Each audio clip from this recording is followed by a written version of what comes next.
De modo geral, os condutores precisam prezar pela segurança no trânsito.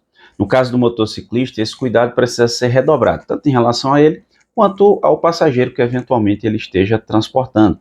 Até porque se trata de um veículo em que ambos, condutor e passageiro, estão expostos. Então o risco, consequentemente, vai ser maior. Inclusive, no caso de um sinistro de trânsito, um eventual sinistro de trânsito, as consequências muito provavelmente serão bem mais graves do que aquela pessoa que está num carro. Inclusive, o próprio Código de Trânsito Brasileiro traz regras que precisam ser observadas em relação ao passageiro.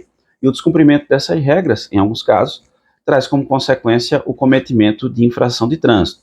Vale lembrar que a responsabilidade dessa infração não é do passageiro, ainda que ele seja habilitado, como inclusive já recebi esse tipo de questionamento aqui no canal. A responsabilidade se atribui ao condutor. A base legal é o parágrafo 3º do artigo 257 do CTB, que estabelece que o condutor é responsável pelos atos que ele vier a praticar na direção do veículo. Então, cabe ao condutor orientar o passageiro em relação a essas questões de segurança para que ele não tenha nenhuma surpresa, tanto em relação à infração de trânsito e num eventual sinistro de trânsito, que essas consequências possam ser minimizadas ao máximo. Vale lembrar ainda que o Código de Trânsito Brasileiro traz infrações relacionadas ao passageiro, que, como eu disse, vão penalizar o condutor. Eu separei 3 delas e que eventualmente ocorrem na via pública para a gente comentar aqui. Todas essas infrações estão previstas no artigo 244 do CTB, e a primeira delas é em relação à viseira do passageiro que esteja levantada. Ela está prevista nesse artigo 244, mas no seu inciso 11. Significa dizer que a viseira do passageiro, a viseira do capacete do passageiro estando levantada, é uma infração de natureza média, são 4 pontos no prontuário do infrator, que é o condutor, e uma multa de R$ 130,16. Existem algumas pessoas que até questionam, mas essa questão de viseira não deveria ser infração, deveria ser uma opção do próprio condutor.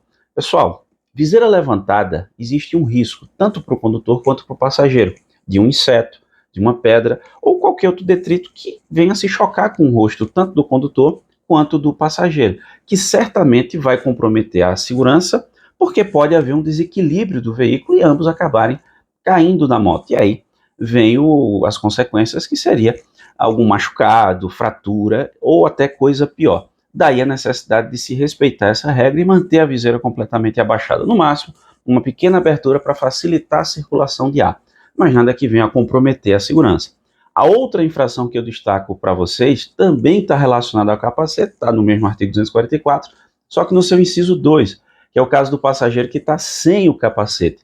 Inclusive, já recebi questionamento aqui do canal de pessoas que, estava chegando em casa, tinha um amigo, fui dar uma carona, foi rapidinho e acabei sendo flagrado pela fiscalização de trânsito transportando o passageiro sem utilizar o capacete de segurança. Pois é infração também, ainda que seja por um trajeto curto, mas o risco existe.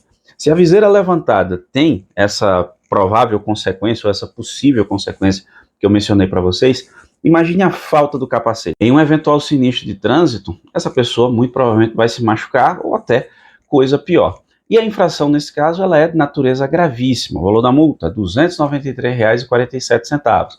E não tem registro de pontuação. Isso porque a legislação prevê, nesse caso, além da multa, a aplicação da penalidade de suspensão do direito de dirigir pelo período de 2 a 8 meses. Que, por sinal, é a mesma punição do terceiro caso que eu trago para vocês, que aí está relacionado à idade do passageiro. Isso porque a legislação proíbe o transporte de criança com idade inferior a 10 anos na moto, ou que não tenha condições de cuidar da própria segurança. Então, nesse caso, se você estiver transportando uma criança menor de 10 anos de idade, e aí eventualmente também chegam comentários aqui de pessoas que, mas é o veículo que eu tenho para transportar meu filho, você está colocando em risco a segurança do seu filho, por mais que você pense diferente e respeito sua opinião, mas a própria estrutura física da criança, ela vai trazer ali algum tipo de consequência mais grave em um eventual sinistro de trânsito. Então o legislador, ele traz uma punição um tanto severa para aquela pessoa que transporta a criança na moto, ainda assim, diante dessas circunstâncias.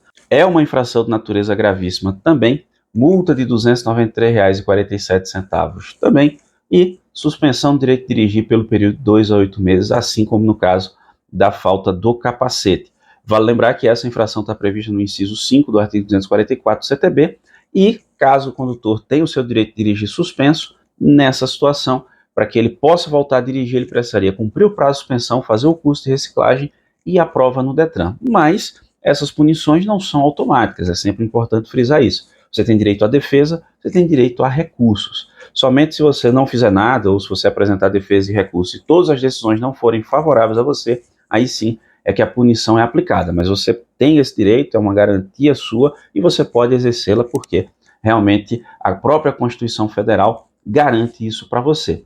Então essas são as 3 infrações que eu separei para vocês que estão relacionadas ao passageiro, mas que penalizam o condutor e que todo condutor precisa ficar atento para que não cometa esse tipo de infração.